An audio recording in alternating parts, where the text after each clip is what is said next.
ओम शांति। आज हम 11 जनवरी 2025 की ज्ञान मुरली का सार सुनेंगे, जो इस प्रकार है। दुनिया में माना जाता है कि अग्नि के समान पावन करने वाला दूसरा कुछ भी नहीं है, और इसीलिए शुभ अवसरों पर यज्ञ का विधान है। अग्नि सत्यता और पवित्रता का भी प्रतीक माना जाता है, और इसीलिए हम सबको ज्ञात है कि रामायण में सीता की अग्नि परीक्षा दिखाते हैं। इसी प्रकार योग को भी अग्नि कहा जाता है। योग अर्थात प्रेम पूर्वक प्रभु की याद। जितना अधिक प्रभु प्रेम होता है, हार्दिक और गहरा प्रेम होता है, उतना शीघ्र आत्मा प्रभु पिता के करीब होती जाती है। और जितना गहरा प्रेम, उतना गहरा रंग लग जाता है। हम सब जानते हैं कि प्रेम जब बहुत गहरा हो जाता है तो ज्वाला का रूप भी धारण कर लेता है। तो योग अग्नि अर्थात प्रेम की अग्नि, इंटेंस लव। और इसीलिए बाबा कहते हैं कि योग अग्नि में तुम्हारे जन्म जन्म के पाप दग्ध हो जाते हैं तथा आत्मा शुद्ध, पावन और सतो प्रधान बन जाती है। इसलिए बाबा कहते हैं कि नित्य प्रति वो सर्वशक्तिवान परम पिता परमात्मा जो सर्वोच्च है, उसकी ही याद में रहना है। बुद्धि का योग हम आत्माओं को उससे ही लगाना है। अगर आत्मा परमात्मा से बुद्धि योग लगाएगी तो कुंदन सा महक जाएगी। बाबा ने इस बात पर भी ध्यान दिलाया है कि दान का पैसा किसे देना है।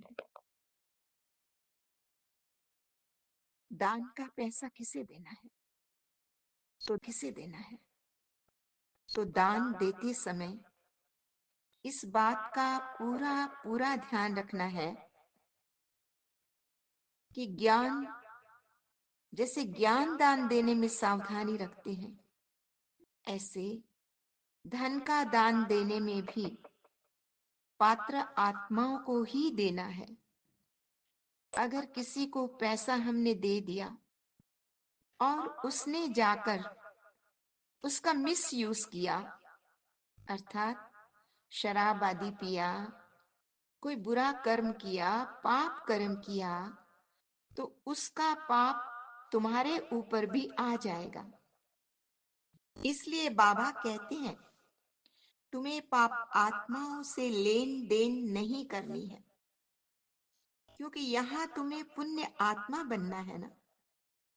इसलिए शुभ कार्यों में, ईश्वरीय सेवा में अपना तन, मन और धन लगाना है। बाबा ने ये भी कहा कि अब जीवात्मा की मुसाफरी इस धराधाम से पूरी हुई। सचमुच चलो मुसाफिर अपने घर, अब तो पूरा हुआ सफर। चलो मुसाफिर अपने घर,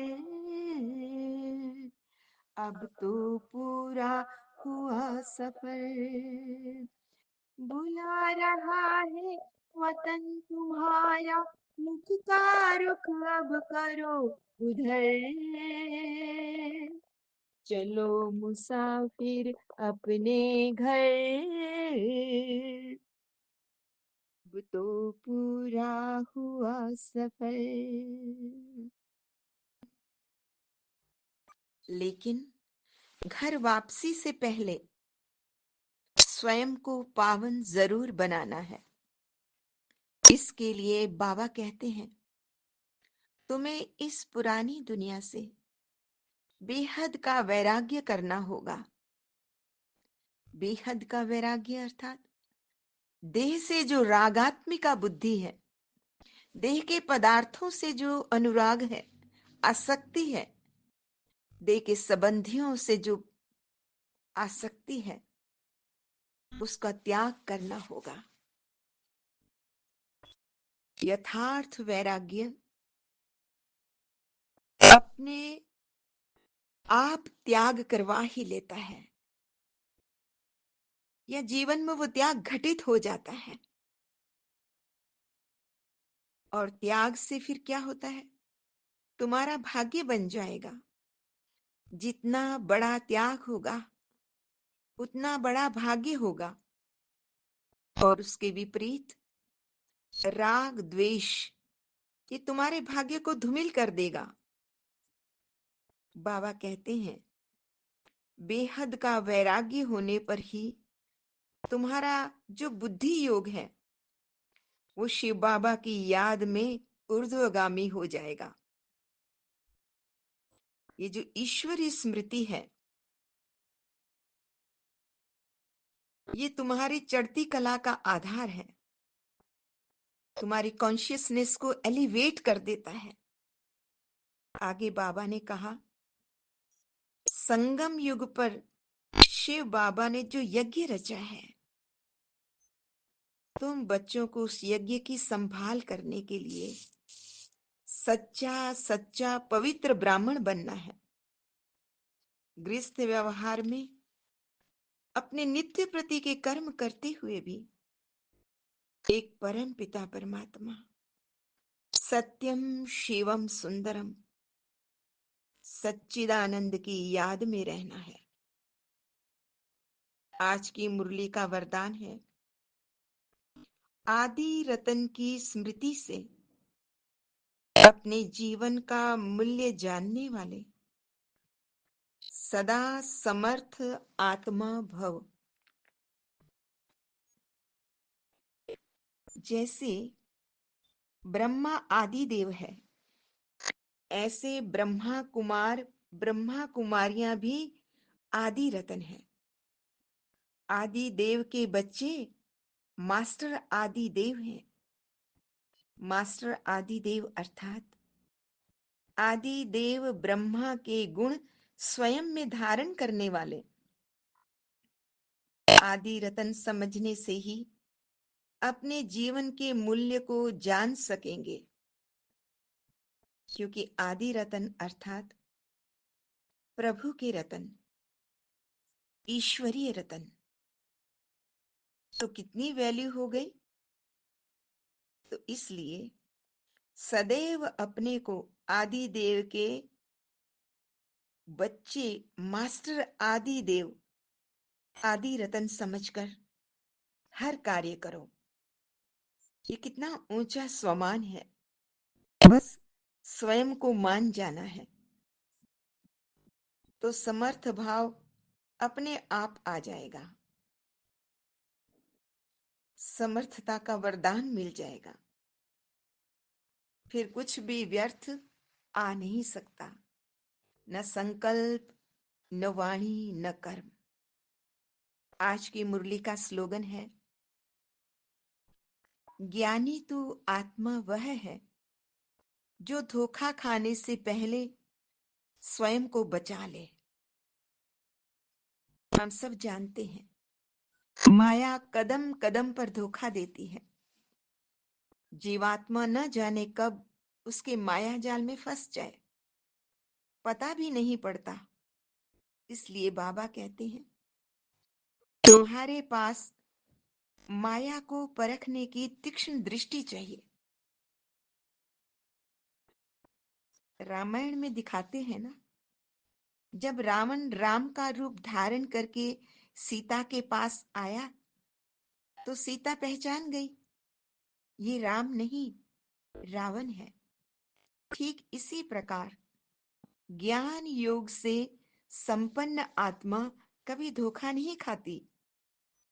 यदि सीता रावण का साधु भेष परख लेती तो उसका अपहरण कभी ना होता। इसलिए बाबा सावधानी देते हैं कि माया के बहुरूपों से स्वयं को सुरक्षित रखकर चलो। इसके लिए क्या करना चाहिए? तुम्हें निरंतर ईश्वरीय मर्यादा के कवच में रहना होगा। अच्छा, अच्छा, मीठे मीठे सिकिल दे बच्चों प्रति माता पिता बाप दादा का याद प्यार और गुड मॉर्निंग। रूहानी बाप की रूहानी बच्चों को नमस्ते। हम रूहानी बच्चों की रूहानी माता पिता बाप दादा को याद प्यार गुड मॉर्निंग और नमस्ते। सदा रहो हंसते, कहीं नहीं फंसते, बन जाओ फरिश्ते, बांध लो अपने बसते चलो प्रभु के रास्ते। वाहिगुरु वाहिगुरु जी जी का का खालसा खालसा, वाहिगुरु वाहिगुरु जी जी की की फतेह। फतेह। बोल बोल सच्चे साचे दरबार दरबार की की जय। जय।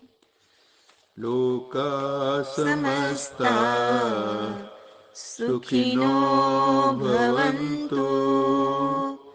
लोका लोका समस्ता समस्ता सुखिनो सुखिनो भवन्तु। भवन्तु। लोका लोका समस्ता समस्ता सुखिनो सुखिनो भवन्तु। भवन्तु। ओम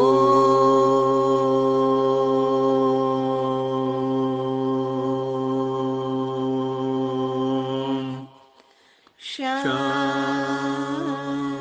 शांति शांति।